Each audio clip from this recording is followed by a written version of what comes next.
نحمده ونستعينه ونستغفره ونعوذ بالله من شرور أنفسنا ومن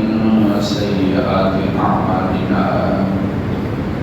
من يهده الله فلا مضل له ومن يضلل فلا هادي له وأشهد أن لا إله إلا الله وحده لا شريك له وأشهد أن سيدنا ومولانا محمدا عبده ورسوله أما بعد فأعوذ بالله من الشيطان الرجيم بسم الله الرحمن الرحيم والضحى والليل إذا سجى ما ودعك ربك وما قلى وللآخرة خير لك من الأولى ولسوف يعطيك ربك فترضى ألم يجدك يتيما فآوى ووجدك ضالا فهدى ووجدك عائلا فأغنى فأما اليتيم فلا تقهر وأما السائل فلا تنهر وأما بنعمة ربك فحدث قسم ہے صبح کی روشنائی کی اور قسم ہے رات کی جب وہ چھا جائے نہیں چھوڑا ہے آپ کو آپ کے رب نے اور نہ ہی وہ بیزار ہوا ہے آپ کے لیے بعد والی زندگی پہلی سے بہتر ہے بس عنایت فرمائیں گے آپ کے رب آپ کو آپ راضی ہو جائیں گے کیا نہیں پایا آپ کو یتیم بس آپ کو ٹھکانہ دیا اور آپ کو پایا بے خبر بس آپ کو رہنمائی والا کر دیا آپ کو پایا فقیر پھر آپ کو مال والا کر دیا بس آپ یتیم پر زور نہ کیجیے اور مانگنے والے کو مت جھڑکیے اور اپنے رب کی نعمتوں کا تذکرہ کیجیے صدق اللہ العظیم وبلغنا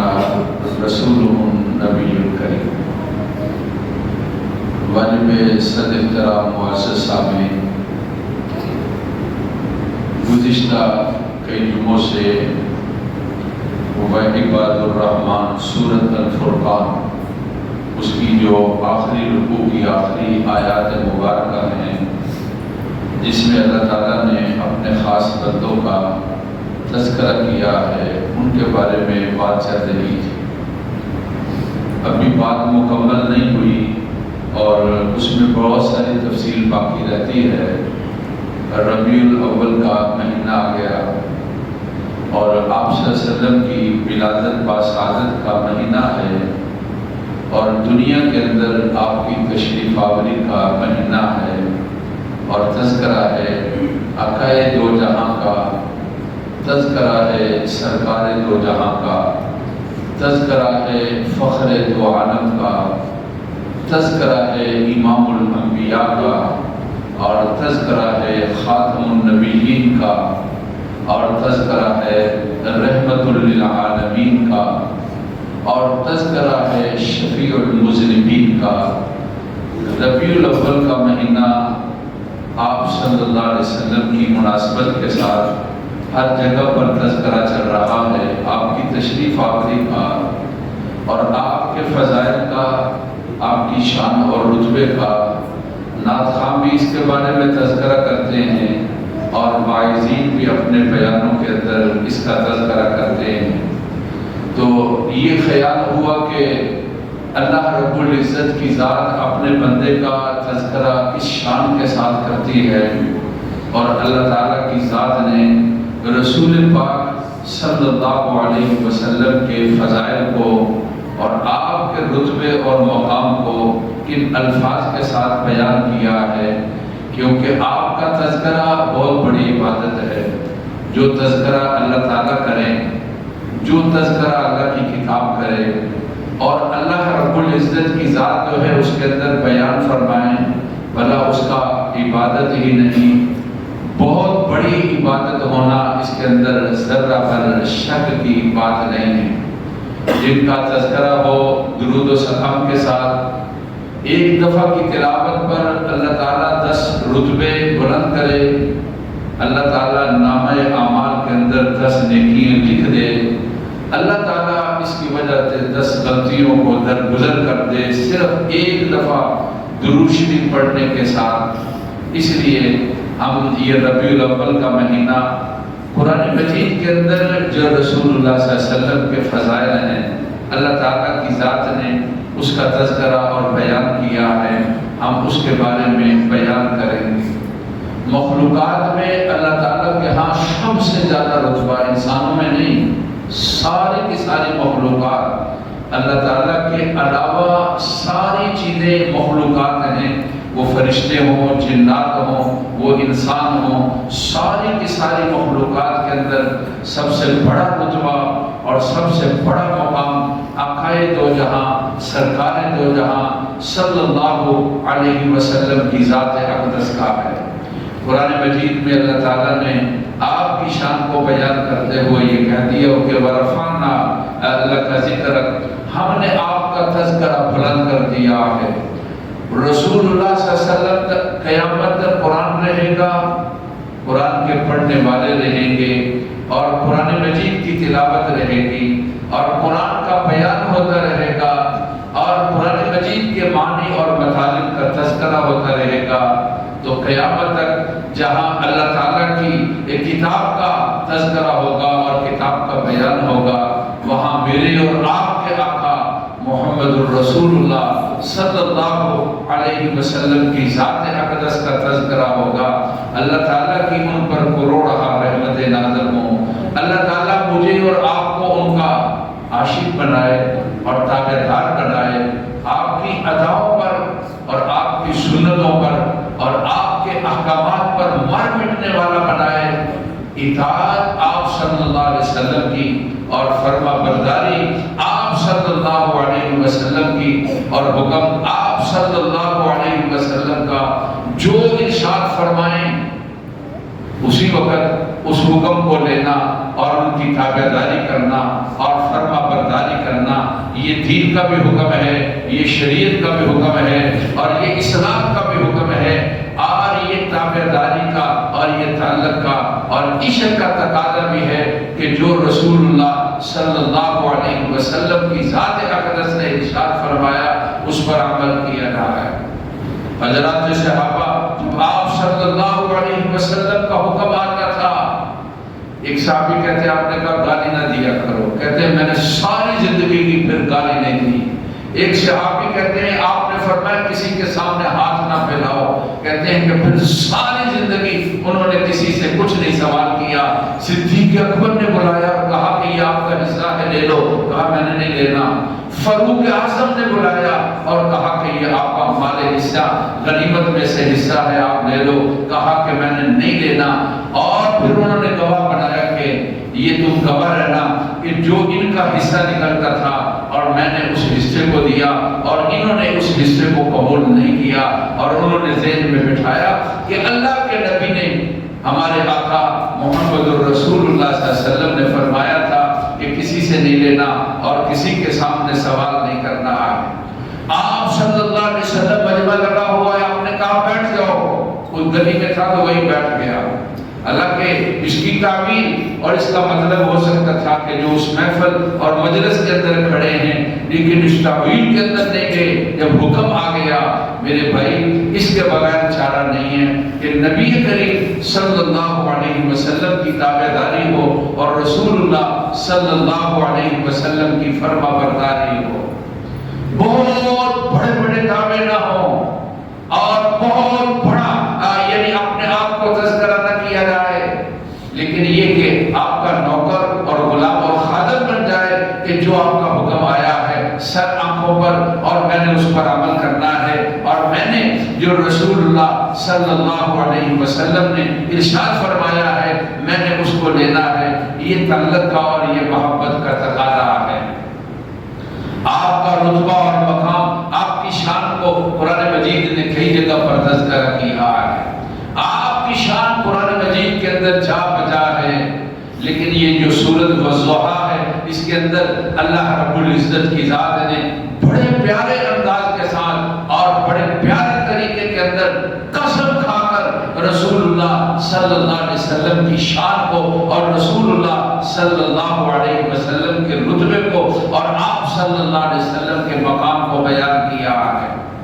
ام جمیل ایک عورت تھی، ابو لہب کی بیوی تھی، عتبہ عتیبہ کی یہ والدہ تھی، یہ رسول اللہ صلی اللہ علیہ وسلم کی بے ادبی اور گستاخی کرتی، رات کو یہ کانٹے وغیرہ آپ کے راستے پر بچھا دیتی کہ سردی سحری کے وقت آپ جب تاریکی کے اندر نکلیں گے تو آپ کو کانٹے لگیں گے اور آپ کو تکلیف ہوگی۔ اتنی بڑی دشمن تھی اور اتنا رسول اللہ صلی اللہ علیہ وسلم کو دکھ دینا اور تکلیف دینا اس نے اپنا مشن بنایا ہوا تھا۔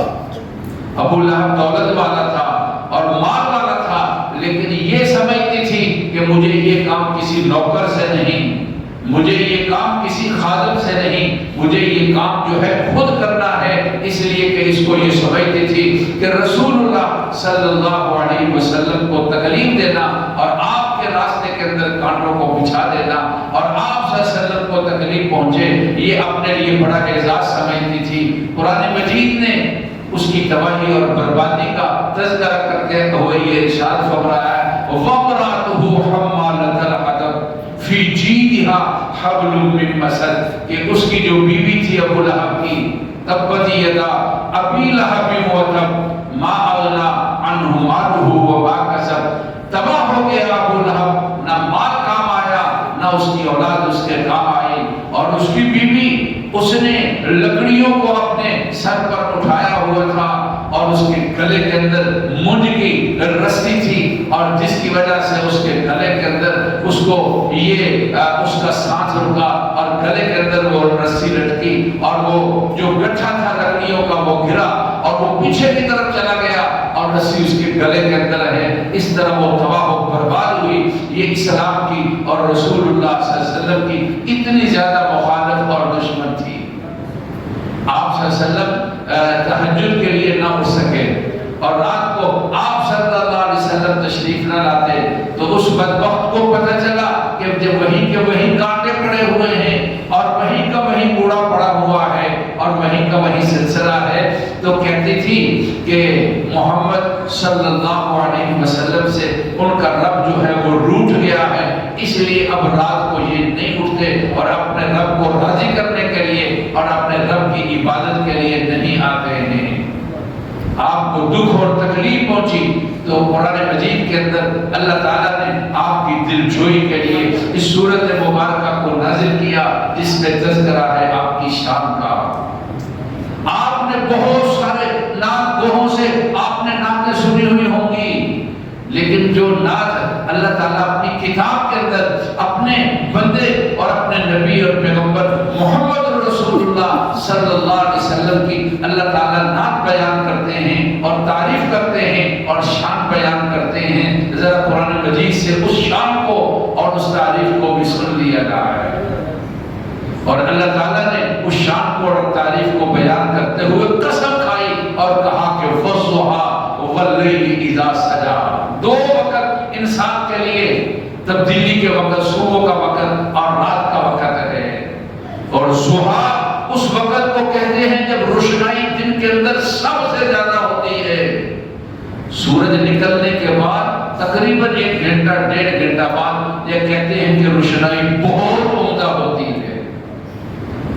کبھی سورج کو نکلتے ہوئے اور صبح کے وقت جو روشنائی آتی ہے اس روشنائی کو نکلتے وقت آپ کبھی دیکھیں تو آپ کو نظارہ آئے گا کہ کتنا خوبصورت منظر ہے۔ آج میری بات ہو رہی تھی صبح جو یورپ کے اندر، انگلینڈ کے اندر صبح تھی، تو مجھے کہنے والا کہنے لگا کہ بہت ہی خوبصورت منظر ہے کہ اس وقت جو ہے سورج نکل رہا ہے اور روشنائی آ رہی ہے اور کی اور اندھیرا سارا چلا گیا. بہت خوبصورت منظر ہے سورج کے نکلنے والا اور اس کے بعد کی روشنائی والا. کہنے لگا کہ بہت خوبصورت منظر ہے. مجھے یاد آیا ہمارے دوست ڈاکٹر صاحب جب عمرے کا ویزا لگوانے کے لیے بہت پہلے رات کو جاتے تھے اور جا کر لائن میں کھڑا ہونا پڑتا تھا اور فارم ملتے تھے اور پھر اس کے بعد جا کر ویزے کا سلسلہ ہوتا تھا. اب تو الحمدللہ بڑی سہولت ہو گئی, گھر بیٹھے سب کچھ انتظام ہو جاتا ہے. تصویریں بنانے کی ضرورت نہیں ہے اور پاسپورٹ دینے کی ضرورت نہیں ہے. واٹس ایپ پر آپ کاپی بھیج دیں اور آپ کا سارا کچھ نظام واٹس ایپ پر آپ کو واپس آ جائے گا. نہ آپ کو دفتر جانے کی ضرورت ہے, نہ آپ کو تصویریں کھینچنے کی ضرورت ہے اور نہ کہیں پر آپ کو دھکے کھانے کی ضرورت ہے. باسہولت اب آپ کے لیے سفر کا اور عمرے کے سفر کا انتظام ہو جاتا ہے. بہت مشکل وقت ہوتا تھا, لائن میں بہت گھنٹے پہلے کھڑا ہونا پڑتا اور پھر اس کے بعد بھی ڈنڈے چلتے تھے اور پھر اس کے بعد جا کر کہیں فارم ملتا تھا اور وہ بھی قسمت ہوتی وگرنہ کہتے جی کل آپ لائن کے اندر کھڑے ہو, آج یہ جو سلسلہ تھا تقسیم کا وہ ختم ہو گیا. ہم صبح جا رہے تھے اور سورج نکلا اور اس کے بعد کی روشنائی کو ڈاکٹر صاحب کہنے لگے کہ بہت خوبصورت منظر ہے یہ صبح کا. اس لیے جو سو کر اس وقت کو گزار دیتے ہیں میں ان سے کہوں گا کبھی اپنے دن کا خوبصورت ترین وقت آپ اس کو نیند کے اندر اور آپ سو کر اس کو گزار دیں اور ایک خوبصورت منظر جو ہے وہ آپ کو نہ دیکھ سکیں, بہت بڑی محرومی کی بات ہے. ہمارے یہاں جو موسم چلتا ہے جو یعنی سال کا جو سلسلہ ہے گرمی سردی اور یہ جو دن ہیں یعنی ستمبر کا اینڈ اور اکتوبر کا شروع, یہ مہینے اکتوبر کا مہینہ موسم کے لحاظ سے یہ خوبصورت ترین موسم ہے ہمارے علاقے کے اندر. اور پھر اس خوبصورت ترین موسم کا خوبصورت ترین وقت صبح کا وقت ہے. بہت ہی زیادہ دکھ ہے ان لوگوں پر جو یہ چاہتے ہیں کہ ہماری صحت رہے اور ہمیں صحت ملے اور ہمارے لیے خوشی کا اور ہمارے لیے مختلف چیزوں کا سلسلہ ہو, لیکن اتنا خوبصورت ترین, خوبصورت نہیں خوبصورت ترین موسم کا اور خوبصورت ترین وقت جو ہے اس کو وہ سو کر اور اس کو وہ اس طرح ضائع کر دیتے ہیں. اللہ رب العزت کی ذات نے اس خوبصورت ترین وقت کی قسم کھائی ہے اور کہا کہ وَالضُّحَىٰ, ہمیں قسم ہے اس وقت کی جس وقت صبح کی روشنائی آتی ہے. میں نے کہا دن میں سب سے زیادہ روشنائی والا وقت یہ ضحیٰ کا اور چاش کا وقت ہوتا ہے. سورج نکلنے کے 1 گھنٹہ 1.5 گھنٹہ بعد جو وقت آتا ہے یہ سب سے زیادہ دن کے اندر روشنائی والا وقت ہوتا ہے. اور پھر فرمایا کہ وَاللَّيْلِ إِذَا سَجَا, اور ہمیں قسم ہے رات کی جب اس کی تاریکی جو ہے وہ چھا جاتی ہے. ہائے ہائے, ہم نے رات کو دن بنا دیا اور ہم نے دن کو رات بنا دیا. جو اللہ رب العزت کی ذات نے جس تقسیم کو انسانوں کے لیے بنایا تھا, جو اس کے لیے بہترین چیز تھی اور موجود ترین چیز تھی کہ دن دن ہو اور رات رات ہو, ہم نے دن کو رات بنا دیا اور ہم نے رات کو دن بنا دیا ہے. رات لیٹ تک 12 تک 1 بجے 2 بجے تک چھاپتے رہتے ہیں اور صبح پھر دیر تک جو ہے اور کام کاج سے محروم رہتے ہیں. 12-1-2 بجے صاحب جا رہے ہیں اور کام کاج پر جا رہے ہیں. دیکھو تو صحیح تم نے کیا اپنا نقصان کر دیا. رسول اللہ صلی اللہ علیہ وسلم کی دعاؤں سے تم محروم ہو گئے. اللہم بارک لنا فی بکور امتی, جو رسول اللہ صلی اللہ علیہ وسلم کی دعا ہے کہ اے اللہ میری امت کی صبح میں برکت ڈال دیجیے. ہم اس برکت سے رسول اللہ صلی اللہ علیہ وسلم کی دعا سے اور رسول اللہ صلی اللہ علیہ وسلم نے اللہ سے مانگی ہوئی اپنی امت کے لیے جو برکت ہے, ہم نے اپنے آپ کو یہ صبح کا وقت ضائع کر کے اپنے آپ کو برکت سے محروم کر دیا ہے. یہ دن کا وقت بھی اللہ تعالیٰ کی نعمت ہے اور رات کا وقت اور رات کی تاریکی بھی اللہ تعالیٰ کی نعمت ہے. اپنے بندوں کو اس طرح متوجہ کرانے کے لیے ان 2 وقتوں کی قسم کھائی ہے اور ان 2 وقتوں کے بارے میں تذکرہ کیا ہے.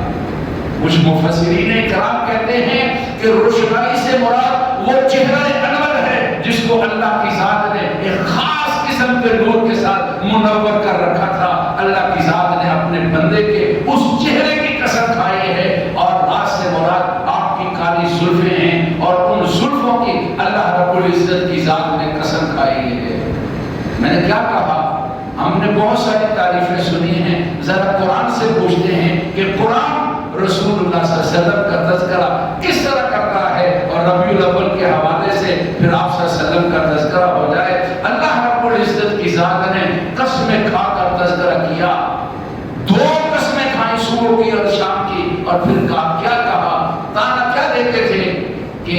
محمد صلی اللہ علیہ وسلم سے نعوذ باللہ ان کا رب روٹھ گیا ہے۔ کہا کہ ما فتحک ربک وما قلا،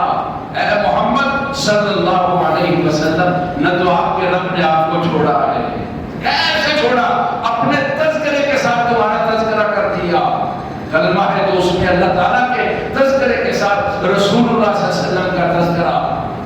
آزان ہے تو اللہ رب العزت کے تذکرے کے ساتھ رسول اللہ صلی اللہ علیہ وسلم کا تذکرہ، اور اللہ تعالیٰ نے پھر یہ کہہ دیا کہ ورفعنا لک ذکرک، ہم نے آپ کا تذکرہ تو بہت بلند کر دیا ہے۔ یہ بدبخت کہتے ہیں کہ اللہ کی ذات نے محمد صلی اللہ علیہ وسلم کو چھوڑ دیا ہے۔ یعنی انہی الفاظ کا تذکرہ، قسمیں کھا کر ان کا تذکرہ کیا کہ ما ودعک ربک وما قلا، نہ تو آپ کے رب نے آپ کو چھوڑا ہے اور نہ ہی آپ کا رب آپ سے بیزار ہوا ہے۔ اور پھر آگے یہ فرمایا کہ وَلَلْآخِرَةُ خَيْرٌ لَكَ مِنَ الْأُولَىٰ، آپ کے لیے جو بعد کے حالات آ رہے ہیں پہلے والے حالات سے بہت بہتر ہیں۔ اس لیے اس کا ایک معنی اور مفہوم یہ ہے کہ دنیا کے لحاظ ہی سے نہیں بلکہ دین کے لحاظ سے کیا مطلب؟ دن بدن اسلام کا غلبہ ہوگا اور مسلمان بڑھیں گے، اور اس طرح جماعتوں کی شکل کے اندر لوگ اسلام کی طرف آئیں گے۔ اذا جاء نصر اللہ والفتح ورأيت الناس يدخلون في دین اللہ افواجا، آپ دیکھیں گے جماعتوں کی شکل کے اندر۔ یہ بالکل وضوحا ابتدائی زمانے کی صورت ہے، اور یہ بتایا کہ آئندہ جو وقت گزرے گا اسلام غالب آئے گا اور اسلام والے زیادہ ہوں گے، اور آپ کے لیے اس سے خوشی کا باعث ہے، اس لیے کہ رسول اللہ صلی اللہ علیہ وسلم چاہتے تھے کہ لوگ جو ہے وہ ہدایت کو اختیار کریں اور جنت والے ہو جائیں اور دوزخ سے بچ جائیں۔ تو کہا کہ وَلَسَوْفَ وَلَلْآخِرَةُ خَيْرٌ لَكَ مِنَ الْأُولَىٰ، آپ کے لیے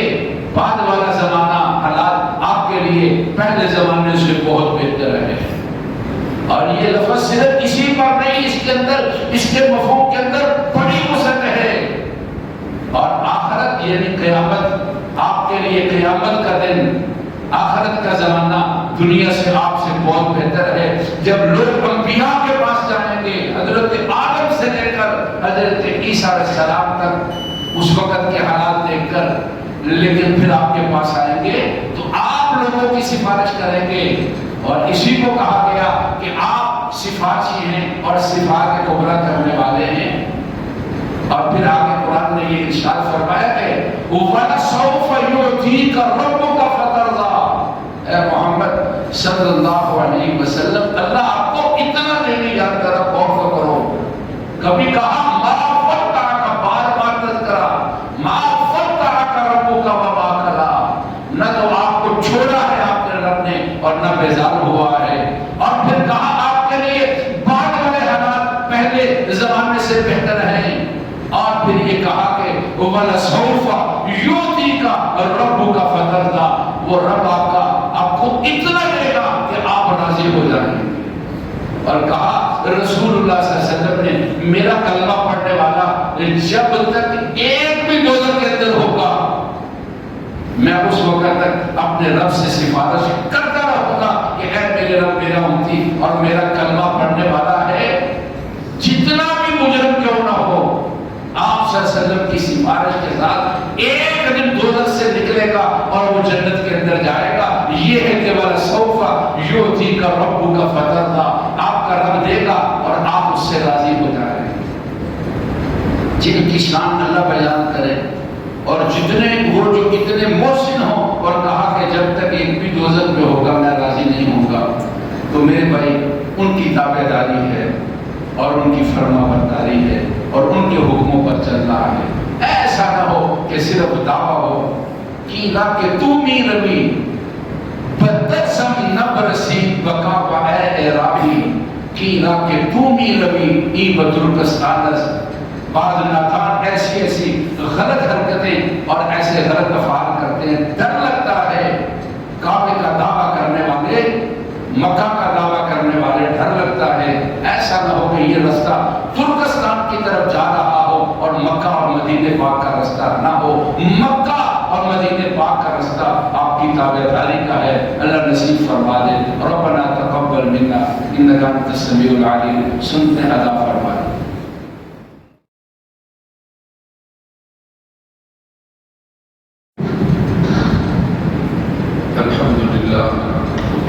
الحمد لله نحمده ونستعينه ونستغفره ونعوذ بالله من شرور أنفسنا ومن سيئات أعمالنا، من يهده الله فلا مضل له ومن يضلل فلا هادي له، وأشهد أن لا إله إلا الله وحده لا شريك له، وأشهد أن سيدنا ومولانا محمدا عبده ورسوله، أما بعد فأعوذ بالله من الشيطان الرجيم، وقال ربكم ادعوني أستجب لكم إن الذين يستكبرون عن عبادتي سيدخلون جهنم داخرين۔ بارك الله لنا ولكم في القرآن العظيم، ونفعنا وإياكم بالآيات والذكر الحكيم۔ أستغفر الله لي ولكم ولسائر المسلمين فاستغفروه إنه هو الغفور الرحيم۔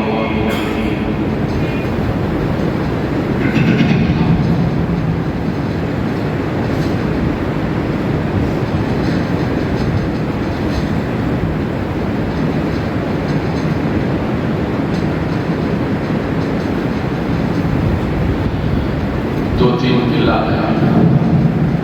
وہ بھائی آنکھوں کی بیماری پھیلی ہے، بخار بھی ہے، اللہ تعالیٰ اس کا خاتمہ فرما دے اور اللہ سارے مریضوں کو صحت کاملہ نصیب فرمائے۔ بچوں، جوانوں، بزرگوں کی، مردوں کی، عورتوں کی بخار سے، آنکھوں کی تکلیف سے اللہ تعالیٰ کی حفاظت فرمائے اور اللہ اس وبا اور بیماری کا خاتمہ فرما دے۔ جتنے ہمارے عزیز و اقربا جہاں بھی ہیں اللہ ہر پریشانی سے بچائے اور ساری خوشیوں کا انتظام فرمائے۔ بچے بچیاں تعلیم سے فارغ ہوئے، آگے سلسلہ ہے تعلیم کا، اللہ تعالیٰ بہتر انتخاب اور بہتر جگہ اور بہتر تعلیمی سلسلہ جاری رکھنے کے اللہ توفیق نصیب فرمائے۔ جو کام کاج میں جائیں اللہ رزق حلال کے اسباب اور راستے ان کے لیے آسان کر دے۔ شادیوں کے معاملات ہیں اللہ بہتر جوڑ کا انتظام فرمائے۔ اللہ تعالیٰ ملک دشمنوں کو ناکام فرمائے اور ملک کی حالات ہمارے بہتر فرمائے۔ اس مہینے میں سولر کا جو ہمارا سسٹم استعمال ہوا، مجھے خوشی ہے اور یقیناً آپ کو بھی خوشی ہوگی۔ ہم نے ایک کم 1600 یونٹ واپٹا کو دی ہے، ایک کم 1600 یونٹ، اور ہم نے واپٹا سے لیے 1690 یونٹ جو ہے ہم نے واپٹا سے لیے، یعنی گویا کہ ایک کم 90 یونٹ ہم نے واپٹا کا بل ادا کرنا تھا۔ اور آپ سمجھتے ہیں کہ 1600 یونٹ اگر اس کا پیسے بل کا حساب کیا جائے تو کیسا ہوگا؟ تو اس سلسلے کے اندر پیک ٹائم غیر پیک ٹائم ملا کر ہمارا یہ بل جو ہے یہ تقریباً 15,000 کے قریب ہے۔ ہم نے 3 مہینوں میں یعنی جولائی، اگست، ستمبر ہم نے 50,000 روپیہ بسط کا بل ادا نہیں کیا، جبکہ پانچوں نمازیں میں بھی اسی چلتے رہے، بچیوں کا مدرسہ ہے وہاں بھی اسی چلتا رہا، پانی والا کولر ہے۔ تو اگر ہم یہ سسٹم نہ ہوتا تو میرے خیال میں 4 سے 5 لاکھ روپے بل تھا، اور ہم نے اس سسٹم کی وجہ سے تقریباً 3 مہینے کے اندر 4 لاکھ وصول کیا ہے۔ آپ کو اللہ تعالیٰ جزا دے۔ یہ صدقہ جاریہ والدین کے لیے، اپنے لیے، اپنے عزیز و اقربا کے لیے اللہ تعالیٰ آپ کو بہترین جزا اس کی نصیب فرمائے۔ یہ کئی سال تک یہ سلسلہ چلے گا، لوگ مستفید ہوتے رہیں گے اور آپ کے نامہ اعمال کے اندر اجر اور ثواب کا سلسلہ چلتا رہے گا۔ الحمدللہ الحمدللہ نحمدہ ونستعینہ ونستغفرہ ونعوذ باللہ من شرور انفسنا ومن سیئات اعمالنا، من يهده الله فلا مضل له ومن يضلل فلا هادي له، واشهد ان لا اله الا الله وحده لا شريك له، واشهد ان سيدنا ومولانا محمدا عبده ورسوله، اما بعد فاعوذ بالله من الشيطان الرجيم، ان الله وملائكته يصلون على النبي يا أيها الذين آمنوا صلوا عليه وسلموا تسليما، اللهم صل على سيدنا ومولانا محمد عبدك، وصل على المؤمنين والمؤمنات والمسلمين والمسلمات، وبارك على سيدنا ومولانا محمد وأزواجه وذرياته۔ قال النبي صلى الله عليه وسلم أرحم أمتي بأمتي أبو بكر رضي الله تعالى عنه، وأشدهم في أمر الله عمر رضي الله تعالى عنه، وأصدقهم حياء عثمان رضي الله تعالى عنه، وأقضاهم علي كرم الله وجهه، وفاطمة سيدة نساء أهل الجنة، وزينب وأم كلثوم ورقية رضوان الله تعالى عليهم أجمعين۔ اللهم انصر الإسلام والمسلمين، اللهم انصر الإسلام والمسلمين، إن الله يأمر بالعدل والإحسان وإيتاء ذي القربى وينهى عن الفحشاء والمنكر والبغي يعظكم لعلكم تذكرون، فاذكروني أذكركم واشكروا لي ولا تكفرون۔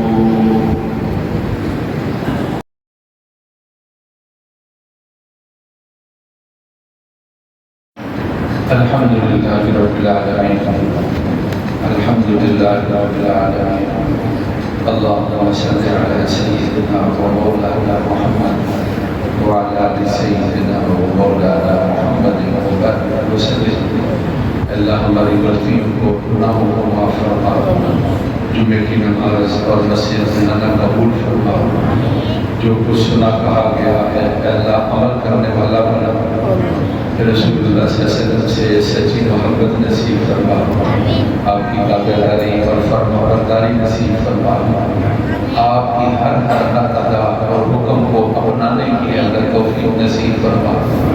اللہ کی جان اقدس پر اپنی کروڑ رحمت نازل فرما، اللہ جتنی آپ کی مخلوق ہے اور جتنے سمندر اور دریاؤں میں، نہروں میں، اللہ چشموں میں پانی کے قطرے ہیں، جتنے زمین کے ذرات ہیں، جتنے درختوں کے پتے ہیں، اور جتنی آپ کی مخلوق کی تعداد ہے، اے اللہ اس سے بڑھ کر اس جان اقدس پر اپنی رحمت نازل فرما، اے اللہ کل قیامت کے دن ہمیں ان کی سفارش نصیب فرما، اے اللہ قیامت کے دن ان کا قرب نصیب فرما، ساری زندگی اللہ ان کا تابعدار اور فرما بردار بنا، اے اللہ ہماری دعاؤں کو قبول اور منظور فرما دیجیے، اے اللہ مریضوں کو صحت نصیب فرما، نبی پاک صلی اللہ علیہ وسلم کا اور آپ کی شان کا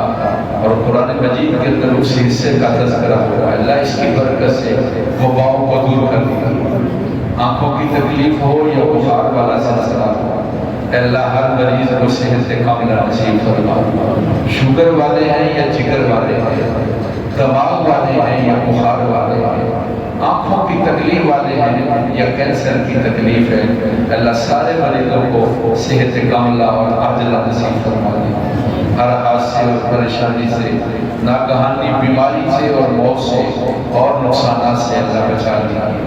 تابعدار بنائیے، خوشیوں کے ساتھ اور خوشحالی کے ساتھ اللہ زندگی میں رہنا اور اس دنیا میں رہنا نصیب فرمائیے، ہمارے گزرے ہوئے اساتذہ،